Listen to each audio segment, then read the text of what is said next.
எல்லோருக்கும் குலை வழிபாடா இருக்கக்கூடிய விஜயபாக்கம் கிராமத்திலே நானமந்து மன்னாதீஸ்வரனோடு மன்னாதீஸ்வரரோடு லட்சவாடி அம்மையா உடனா சார்ந்த முடிமேல் முடியாத உட்கார்ந்து இருக்காங்க.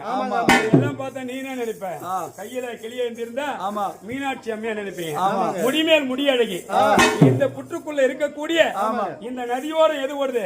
அம்மா நதிக்கரை காசிமா நகரத்திலே நீரோடைய அருகில போயிட்டு திருக்காஞ்சி என்று கடல்ல கீழே போகுது. நதி கீழே போகுது. நீ மேல நிக்கிற நதியில உள்ள இருக்கிறது அந்த குணவதி லீலாவதி என்று இது பூவாடைக்காரர்கள் அக்கா தங்கச்சிங்க சுத்தி பெற்று விளங்கிய ஸ்தலம்.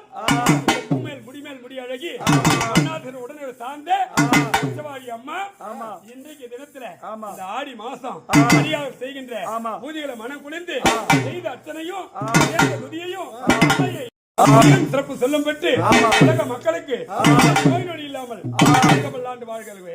அந்த அம்மா இங்க வந்து சேர்றதுக்கு எவ்வளவு கடல் கடந்து வந்தாங்க தெரியுமா? அந்த உண்ணாமலையோடு சேகரத்துக்கு அந்த சிவனை நோக்கி தவமாய் தவம் இருந்து இந்த இடத்துக்கு வந்து சேர்றதுக்கு இந்த திருக்காஞ்சியில இந்த வள்ளி அம்மையும் யாரு? இந்த வள்ளி அம்மையும் இந்த அம்மையும் உடனே சேர்ந்து அக்கால தங்கை 7 பேரும் சொல்லுவோம். 4 பேர் வந்தாங்க. யாரு? குணவதி லீலாவதி லட்சவாடி அம்மா வள்ளி அம்மா. சொல்லும்படியான தெய்வானையை சேர்ந்து முருகனோடு 5 பேரா ஒன்றாக இருந்து எப்படி எல்லாம் வந்திருக்காங்க. எங்க இருக்குது? காசிமா நகரம். திருக்காஞ்சி எங்க இருக்குது? விஜயபாக்கம் எங்க இருக்குது? கடந்து வந்தா எப்படி வந்திருப்பா? ஹரிரோ ஹரிரோ ஹரிரோ